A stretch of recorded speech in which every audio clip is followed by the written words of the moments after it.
오늘은 주식 투자하시는 분들 중에 손실이 마이너스 50% 이상, 반토막 이렇게 손실이 크게 난 채로 물려있는 분들 많이 계시잖아요. 그런 분들이 왜 그렇게 손실이 크게 날 때까지 손절을 하지 못하고 계속해서 그 종목을 보유하고 있는지 그 원인에 대해서 간단하게 이야기를 해볼게요.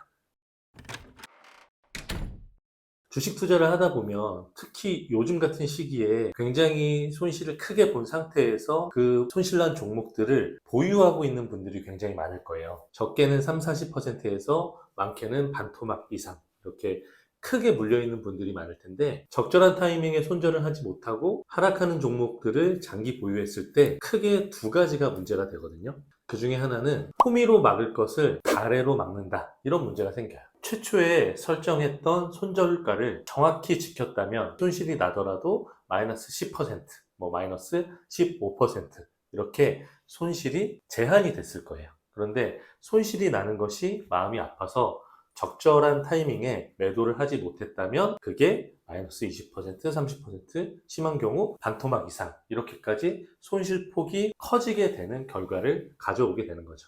현장에서 이제 상담을 하다 보면 그렇게 물리는 분들이 꼭 하시는 말들이 있거든요. 굉장히 많이 듣는 이야기인데 그냥 이렇게 된 거 그냥 없는 돈이라 생각하고 없는 셈 치고 그냥 둘래요, 이렇게 얘기하시는 분들이 굉장히 많아요.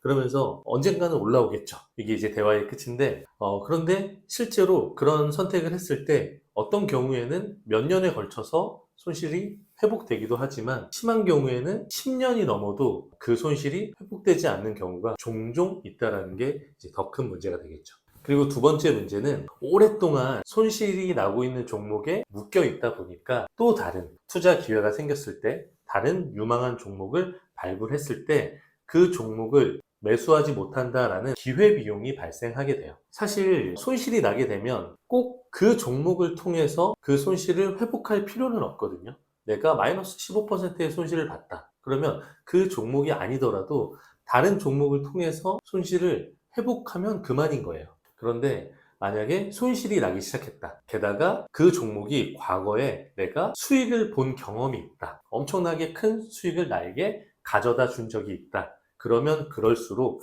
그 특정 주식 종목에 대해서 감정적으로 연결이 되게 돼요. 왠지 마치 옛날에 굉장히 잘 나가던, 사업이 굉장히 번창하던 자식이 사업이 갑자기 안 돼서 망한 거예요. 그러면 이제 부모들 입장에서 어떤 생각을 갖죠? 그래, 옛날에 잘 나갔으니까 다시 또 재기할 수 있을 거야, 언젠가 다시 일어날 거야, 이런 기대를 하듯이 그 주식 종목을 마치 아픈 손가락 같은 자식 쳐다보듯이 본다는 거예요. 이게 굉장히 큰 문제거든요. 그러니까 손절가를 딱 정해놓고 그 가격이 오면 생각하지 말고, 감정적으로 연결되지 말고 칼같이 손절가를 지켜야 되는 게, 그게 바로 원칙이거든요. 근데 그 원칙을 지키지 못하고 뭔가 연민의 마음으로, 안타까운 마음으로 이 종목을 대하다 보니까 적절한 타이밍에 매도를 못하는 문제가 생긴다. 그렇기 때문에 꼭 같은 종목이 아니더라도 또 다른 신규 매수하기에 너무 좋은 종목을 내가 발굴을 했다, 그러면 과감하게 정리하고 새로운 종목에 투자하는, 그래서 포트폴리오를 변경하는 선택을 할 수 있어야 돼요. 이렇게 주식을 제때 정리하지 못해서 손실을 오랫동안 보게 되고 큰 폭으로 이제 물리게 되는 두 가지 원인을 이야기를 해봤는데요. 얼마 전에 헤지펀드 오크트리의 대표인 하워드 막스가 주주들에게 보내는 서한, 메모를 통해서 지금 현재 트럼프로부터 비롯된 보편관세 리스크, 이런 불확실성에 대해서 하워드 막스 본인의 이야기를 정리해서 공유를 해줬는데요. 하워드 막스의 메모는 워렌 버핏도 꼭 챙겨본다고 할 정도로 시장에 대한 어떤 인사이트를 제공하는 것으로 유명하거든요. 관심이 있는 분들은 4월 13일에 공개된 하워드 막스의 메모 전문을 한번 읽어보셔도 좋고요. 제가 오늘 공유해드리고 싶은 내용은 바로 이 부분이에요. 우리는 또한 행동하지 않기로 결정하는 것이 행동의 반대가 아니라는 것을 명심해야 합니다. 그것은 그 자체로 하나의 행동입니다. 행동하지 않기로 결정하는 것, 포트폴리오를 변경하지 않고 그대로 두는 것은 변경을 결정하는 것만큼이나 비판적으로 검토되어야 합니다.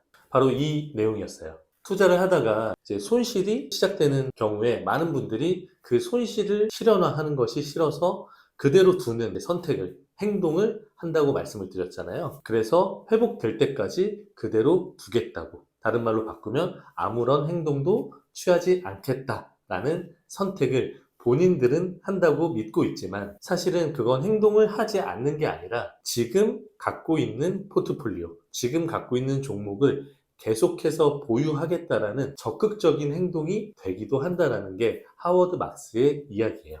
달리 말하면 내가 어떤 종목을 샀는데 그 종목이 현재 10% 마이너스가 나고 있어요. 그러면 그 10% 손실이 나고 있는 종목을 지금 아무것도 안 할래, 그대로 유지할래 라고 하는 게 아무것도 하지 않는 게 아니라 그 시점에 그 종목을 다시 매수하는 것과 다르지 않다. 그리고 그 종목을 새로 매수하는 것과도 비슷하다. 이렇게 생각해 보면 뭔가 관점이 달라지죠. 그냥 손실 난 거 아무것도 하지 않을래와 손실이 났지만 나한테 지금 다시 매수할 기회가 주어진다면 또 매수하는 것. 이건 다른 문제거든요. 그러면 이렇게 생각을 해봐야 되는 거죠. 지금 마이너스 20% 혹은 30% 나고 있는 이 종목을 지금 시점에도 내가 새로 매수할 만큼 이 종목이 매력적인가?